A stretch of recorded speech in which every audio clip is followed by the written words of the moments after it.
Preparando este mensaje estaba pensando en qué ilustración les podía dar. Entonces, pensando en la ilustración, no sé cuántos conocen el juego de béisbol, pero en béisbol ahí está la ofensa y está la defensa. Está la persona que tira la bola y está la persona que batea, que le pega la bola. La persona que tira la bola es defensa y la persona que le pega la bola es la ofensa. Entonces, está en on offense. Entonces, en el béisbol, la persona que tira la bola, hay como un cuadro invisible que ya el umpire, se dice en inglés, está viéndolo, right? Entonces, cuando la bola entra y cae dentro del cuadro invisible, entonces el umpire dice que es un strike. Entonces, si la bola va afuera, cae afuera del cuadro, entonces es un ball. Entonces, con 3 strikes, se dice strikes, entonces cuando los 3 strikes ya ocurren, entonces ya el umpire dice que la persona ya salió del juego. Right? ¿Por qué? Porque ya perdió su turno, porque lo poncharon, se dice, right? Entonces, cuando la bola sale afuera del cuadro 4 veces, entonces ahí ya el bateador puede coger la primera base y ahí sigue la segunda persona. Entonces, ¿por qué quería hablar sobre esto? Porque vamos a ver en la historia que vamos a leer, vamos a ver 3 tentaciones que el diablo le lanzó a Jesús. Y vemos cómo Jesús le respondió. Entonces sabemos que la defensa es la persona que está tirando la bola y la persona que está en la ofensiva es la persona que está pegando a la bola. Pero lo interesante es que cuando vemos el juego de béisbol, la persona, aunque está en defensa, la persona que lanza la bola en sí está en el control del juego. ¿Por qué? Porque la persona que tiene la bola y está lanzando la bola sabe qué quiere tirar. Lo puede tirar recta, lo puede tirar una recta rápida, lo puede tirar una recta lenta, puede tirar una curva a la izquierda, una curva a la derecha. Todo depende cómo el lanzador quiere hacer. Y el bateador está ahí tratando de adivinar qué es lo que está haciendo el lanzador y qué picheo va a tirar para después tratar de pegarle. Pero en sí el que tiene control del juego es el lanzador. Entonces vamos a ver cómo este ejemplo del béisbol se relaciona con el tema del día de hoy. Entonces el tema que le he titulado es la alergia del enemigo. La alergia del enemigo. No sé, no estuve aquí la semana pasada, pero estamos en una serie de guerra espiritual y mientras estaba meditando en la palabra de Dios sentí hablar sobre esto en esta noche. Entonces el título es La alergia del enemigo. Y les voy a decir ya al principio para que podamos desarrollar y entender mejor los versículos que vamos a leer, que la alergia del enemigo es la palabra de Dios. Y el repelente del enemigo es nuestra obediencia a la palabra de Dios. ¿Por qué? Porque el enemigo es lleno de mentiras, es lleno de muerte. La palabra de Dios es vida y la palabra de Dios es luz. Entonces el diablo es oscuridad y la palabra de Dios y Dios es luz. Entonces el repelente a la oscuridad es la luz. El repelente a la mentira es la verdad. Entonces el repelente o la alergia del enemigo es la palabra de Dios. Y lo que vamos a estar leyendo en estos pasajes básicamente se concluye en una pregunta. ¿Estamos dispuestos a vivir la vida y accionar dependientes de Dios? Es la pregunta que quiero que cada uno de nos hagamos mientras estamos leyendo estos versículos. Porque si mantenemos accionando dependiente de Dios, entonces vamos a estar debajo de la cobertura de Dios, vamos a estar protegidos por Dios, vamos a estar en las manos de Dios. Pero si decidimos vivir una vida o accionar independiente de Dios, ya ahí es cuando las cosas comienzan a cambiar. ¿Por qué? Porque ya no estamos debajo de la cobertura de Dios, ya no estamos bajo la voluntad de Dios. Y cuando no estamos bajo la voluntad de Dios al 100% es cuando el enemigo ya puede comenzar a atacarnos. Es cuando puertas se abren para que el enemigo empiece a intervenir en nuestras vidas. Entonces, vamos a leer Lucas 4, versículos 1 al 4 para empezar con nuestro primer punto, que es el ataque del crisis.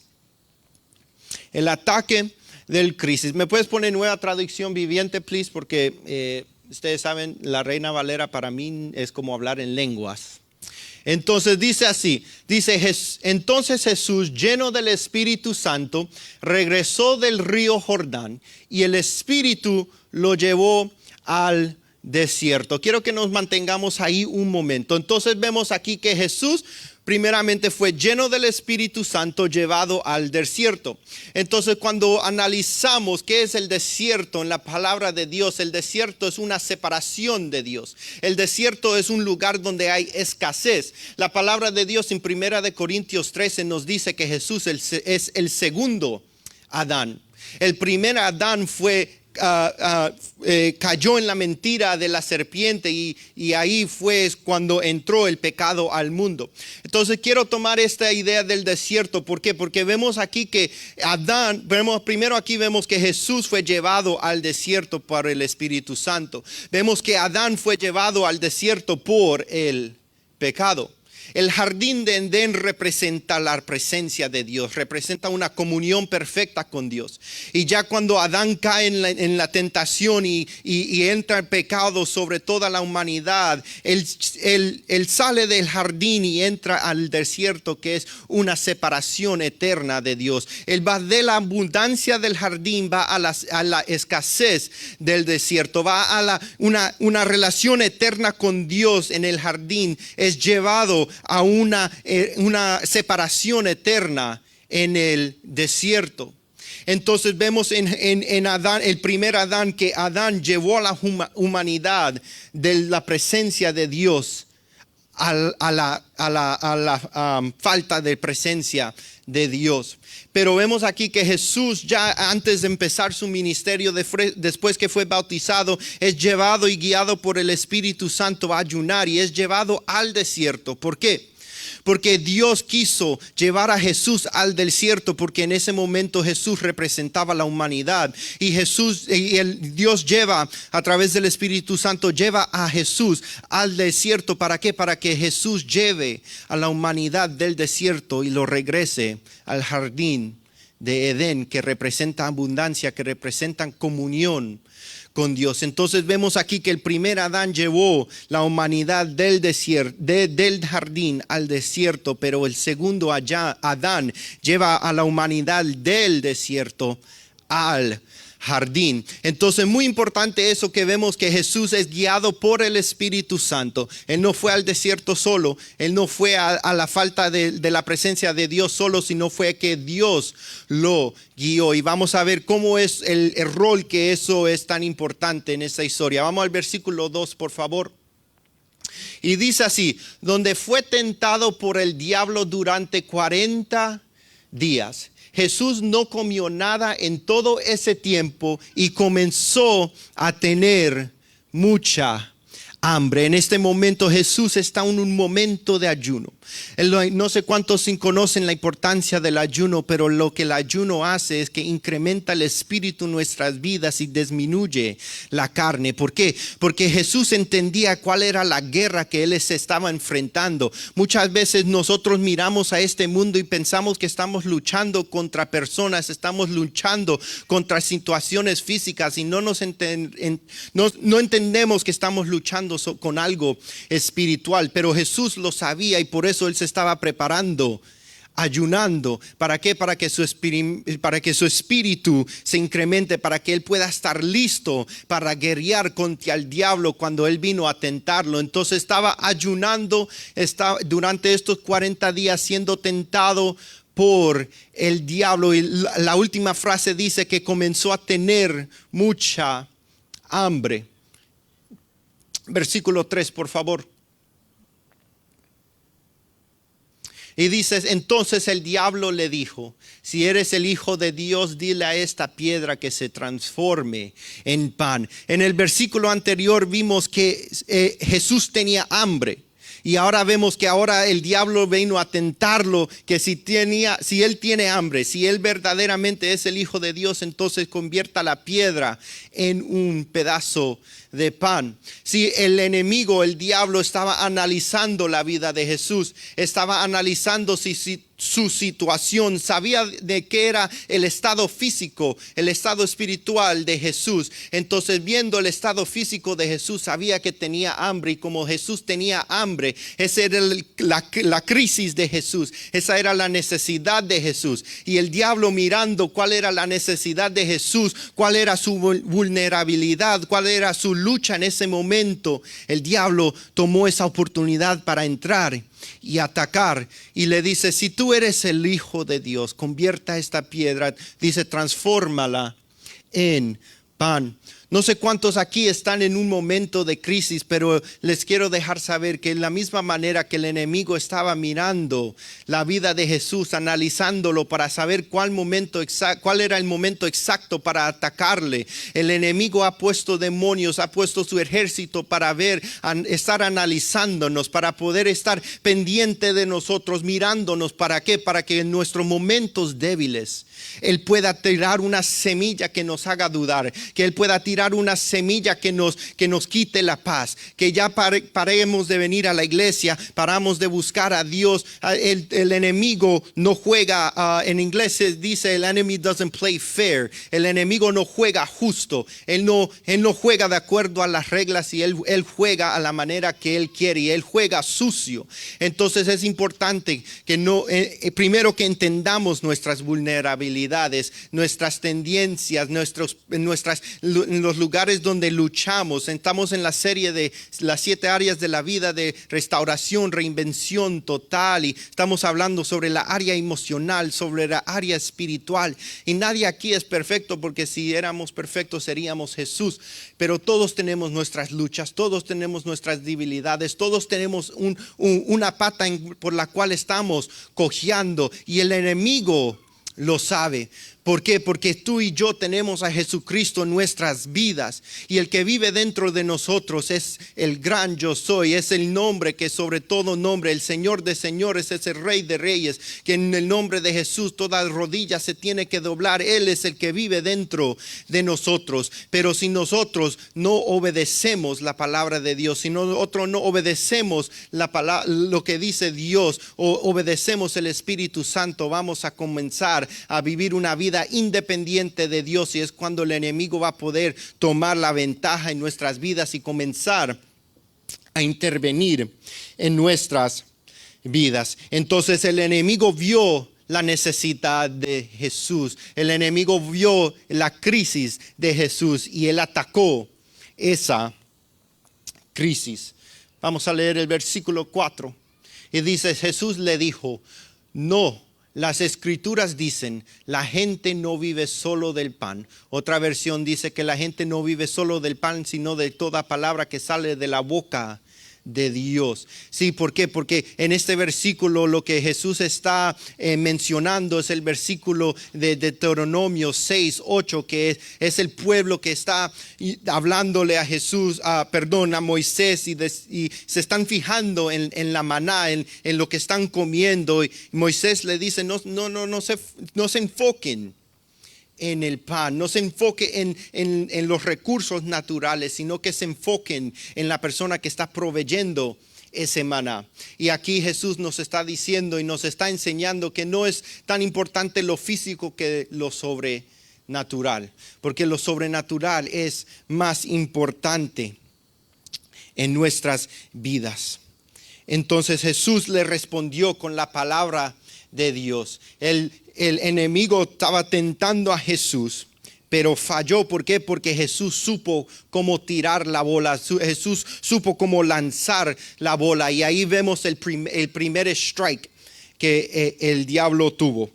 El segundo punto es el ataque del propósito. Y vamos a seguir leyendo en el versículo 5. Vemos el ataque del crisis, y ahora vemos el ataque del propósito.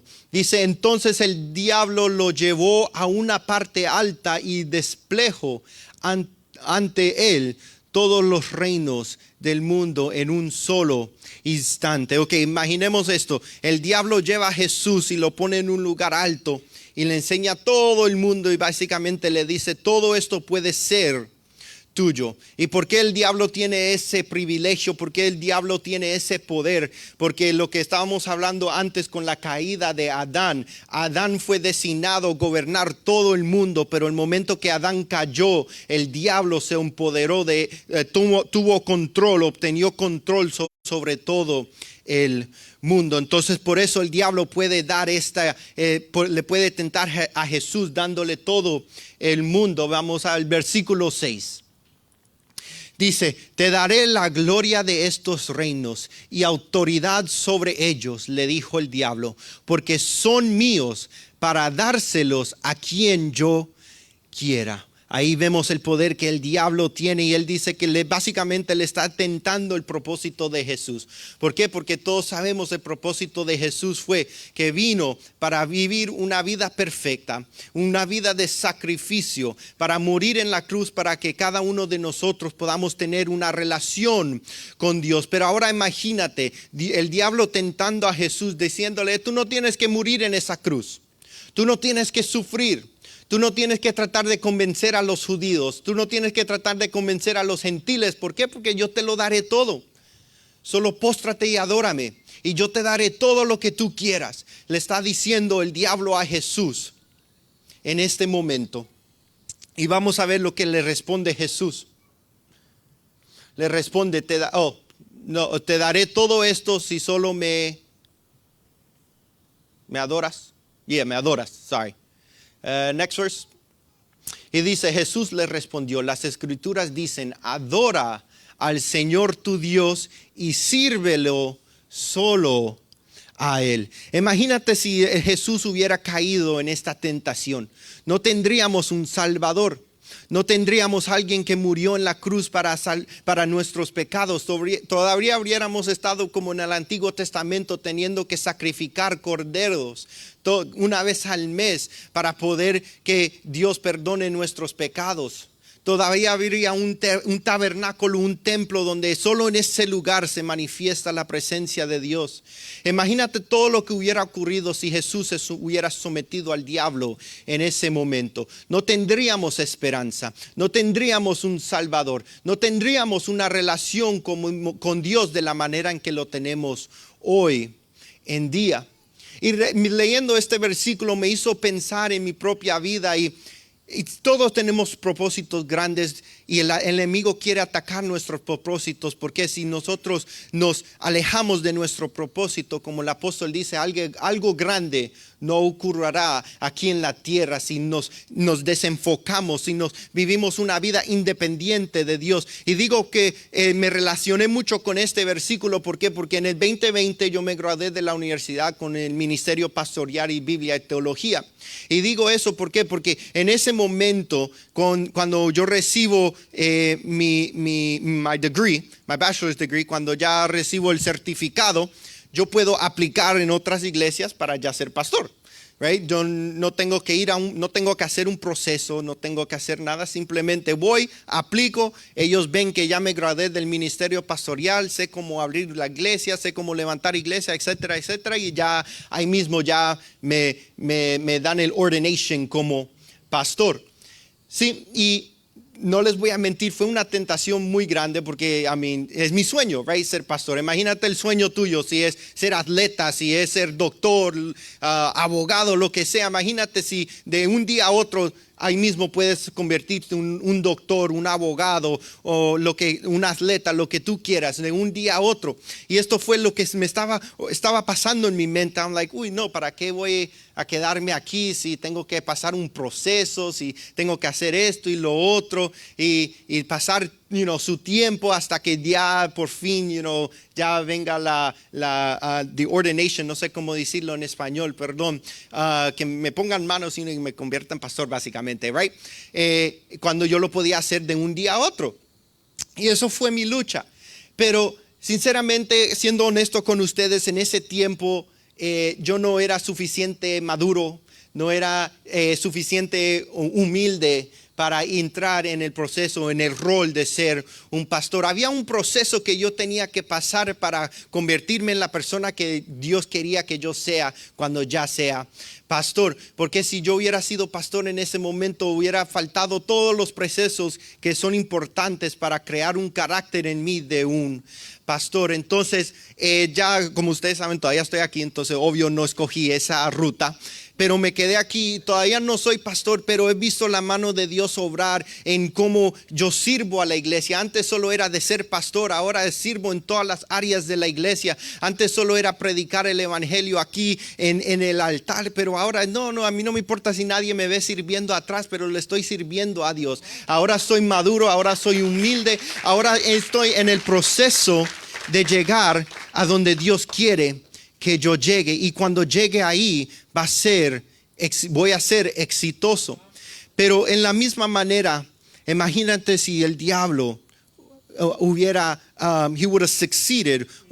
Imagínate si Dios hubiera humillado, Jesús se hubiera humillado delante del diablo en este momento. Todo lo que no hubiera ocurrido y todo lo que nosotros todavía tendríamos que hacer para que Dios se deleite en nuestras vidas. Y no sé cuál es su situación, no sé si ustedes están en un momento de crisis o un momento de que el enemigo está atacando su propósito, pero vemos aquí que Jesús sigue aplicando la palabra de Dios en su vida para que cuando el enemigo atacó su crisis, él supo defenderse. Cuando el enemigo atacó su propósito, él supo cómo defenderse. Entonces recuerden que estamos en el tema de la alergia del enemigo, y la alergia del enemigo es la palabra de Dios, y ese repelente del enemigo en nuestras vidas es obedecer la palabra de Dios. Cuando nos mantengamos obedientes a la palabra de Dios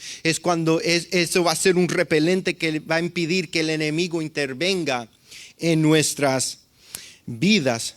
Entonces, ese es el ataque del propósito de Jesús. Y ahora vamos a ir al tercer punto, que es el ataque de la desilusión. Y vamos a leer Lucas 4:9. Y dice: entonces el diablo lo llevó a Jerusalén al punto más alto del templo y dijo: si eres el Hijo de Dios, tírate. Básicamente es decir, el diablo lleva a Jesús a un lugar así, y es básicamente decirle: ok, Jesús, pon el pie ahí y tírate. ¿Por qué? Vamos a ver el próximo versículo. Y dice así: pues las escrituras dicen. Ahora el diablo está mencionando las escrituras. Nos fijamos en eso, que ahora el diablo ya falló en la primera tentación, en la segunda tentación, y ahora es ok, lo último que puedo hacer es usar la Biblia contra él mismo. Y vemos ahí: pues las escrituras dicen, él ordenará a sus ángeles que te protejan y te guarden. Versículo 11. Y te sostendrán con sus manos para que ni siquiera te lastimes el pie con una piedra. Aquí el diablo está mencionando el versículo de Salmo 91, 11 al 12, donde dice que it says, God is our refuge. Dios es nuestro refugio, Dios es nuestra fortaleza, Dios es nuestro protector. Pero vemos aquí que ya el diablo está usando las escrituras, pero veamos cómo Jesús le responde. Dice: Jesús le respondió: las escrituras también dicen, no pondrás a prueba al Señor tu Dios. Ahora el diablo le menciona un versículo de Salmo 91, 11 al 12, y ahora vemos que Jesús le responde con el libro de Deuteronomio 6, 16. Ya le responde, y el libro de Deuteronomio 6, 16 está mencionando el libro de Éxodos 17, 1 al 7, que está hablando sobre que el pueblo estaba poniendo a Dios a la prueba. ¿Por qué? Porque el pueblo se estaba muriendo de sed. El pueblo estaba enfocado en su necesidad, y básicamente le están diciendo a Dios: Dios, ¿para qué tú nos sacaste aquí si nos estás dejando morir de sed? ¿Tú eres Dios de verdad? Nosotros estamos tú estás en control de nuestras vidas. Tú eres nuestro Dios de verdad. Están poniendo a Dios a prueba. Y después ahí vemos que Moisés va, le pega la piedra y después de ahí ya sale la agua para que todo el pueblo pueda tomar. Pero pusieron a Dios a prueba. Y ese lugar se llama Masá. O algo así, I forgot, sorry. Se llama así, que significa lugar de la prueba, donde pusieron a Dios a pruebas. Entonces aquí Dios le está respondiendo, aquí Jesús, le está respondiendo al diablo que no pondrás a prueba al Señor tu Dios, porque sí es verdad que Dios te va a proteger. Es verdad, la palabra dice que 1000 se caerán a tu izquierda y 10,000 a tu derecha, pero nada te tocará. Vemos esta historia con Shadrach, Meshach y Abednego, que entraron en el fuego, en the fiery furnace, y vemos que nada les ocurrió. Los sargentos que los estaban llevaron muriendo por el fuego, pero esos 3 individuos que estaban en la presencia de Dios, estaban en la voluntad de Dios, estaban llenos del Espíritu Santo en ese tiempo, estaban obedeciendo la palabra de Dios, estaban viviendo una vida dependiente de Dios. Y cuando ellos fueron puestos en un lugar donde había ese fuego que les quemaba, solo les quemó los shackles, solo les quemó los que los estaba aguantando. Y después cuando miran, habían 4 personas que dicen que esa persona se ve como el Hijo de Dios. Pero ellos no pusieron a Dios a prueba. Era que ellos decidieron no someterse a la estatua que estaba el faraón impartiendo en ese momento. Ellos se mantendieron fiel a Dios, y por eso Dios los protegió. Dios nos va a proteger, pero es importante no ponerlo a prueba. Se pueden poner de pie. El tercer punto se llama el ataque de la desilusión. ¿Por qué? Porque el enemigo va a querer desilusionarnos algunas veces. El enemigo va a querer quitar nuestra vista de la palabra de Dios, de la voluntad de Dios. Y como vemos que él usó la palabra de Dios it said he twisted it for his own good. Lo volteó, le dio un significado diferente para su propio beneficio. Y la palabra de Dios no trabaja así. Por eso es importante entender la palabra de Dios correctamente en el contexto por el cual está hablando, aplicarlo de la manera correcta. Porque vemos tantas personas que aplican la palabra de Dios incorrectamente, y por eso hay tantas religiones, hay tantas cosas diferentes. ¿Por qué? Porque aplican la palabra de Dios incorrectamente. Vemos los musulmanes que supuestamente recibieron un llamado del ángel Gabriel, que le dio una palabra profética, una versión que en inglés es el Corán, y se lo dio a Mohammed, y ahora es una Biblia completamente diferente. Vemos eso con los mormones, que ahora le dio una visión a un hombre, y ahora está el libro del Mormón, que es completamente opuesto a la palabra de Dios. Vemos que cuando la palabra de Dios no se interpreta correctamente, no se entiende correctamente, es distorsionada, es cuando el enemigo comienza a intervenir en nuestras vidas. ¿Por qué? Porque no podemos aplicar una mentira en nuestras vidas y que tenga un efecto correcto. Pero cuando aplicamos la palabra de Dios correctamente, esa palabra es vida, esa palabra nos protege, esa palabra es nuestra guía. Entonces, por eso lo titulé el ataque de la desilusión. ¿Por qué? Porque el enemigo va a tratar de desilusionarnos, va a tratar de quitar nuestra vista del enfoque correcto, porque si él logra hacerlo, entonces algo grande no ocurrirá en esta tierra. Y ahí vemos ya los 3 strikes. El primero fue el ataque del crisis, y Jesús le respondió con la Biblia. El segundo ataque fue el ataque del propósito, y Jesús le respondió con la Biblia. Y el tercer ataque fue el ataque de la desilusión, y Jesús le respondió con la Biblia. Y como les dije antes, en el juego de béisbol son 3 strikes. Si tienes 3 strikes, entonces sales del juego. Y vamos a ver el próximo versículo, creo que es el 12. Lucas 4:12. Y dice así, perdón, el próximo. Y dice, cuando el diablo terminó de tentar a Jesús, le dejó hasta la siguiente oportunidad. Significa que el diablo ya lo tentó 3 veces, pero como Jesús fue victorioso, como Jesús le ganó, el diablo se tuvo que ir. ¿Por qué? Porque la alergia del enemigo es la palabra de Dios, y el repelente del enemigo es nuestra obediencia a la palabra de Dios. Y como Jesús se mantuvo obediente a la palabra de Dios, supo su palabra, supo cómo aplicar la palabra de Dios, entonces ese fue un repelente al enemigo y el enemigo se tuvo que ir. Cuando tú y yo aplicamos la palabra de Dios en nuestras vidas, cuando somos obedientes a la palabra de Dios, y como les pregunté al principio, si vivimos una vida dependiente de Cristo, el enemigo no tendrá ninguna fuerza sobre nosotros. Él no tendrá ninguna influencia sobre nosotros. No tendrá ningún poder sobre nosotros. ¿Por qué? Porque Él no tiene más poder que Dios. Él no tiene más poder que la palabra de Dios. Él no tiene más poder que Jesús. Y cuando vivimos 100% en la voluntad de Dios, no nos tenemos que preocupar de nada. Salmo 23 dice, aunque camine por el valle de la sombra de muerte, no temeré, porque el staff, the rod of Jesus is there to hold me. La barra de Dios está ahí para darme seguridad. Nada nos tocará, nada nos puede afectar si nos mantenemos en la voluntad de Dios. Y no es decir que la vida va a ser perfecta, porque no va a ser. Vemos que Jesús fue llevado a través del Espíritu Santo a ser tentado en el desierto, que representaba un lugar fuera de la presencia de Dios.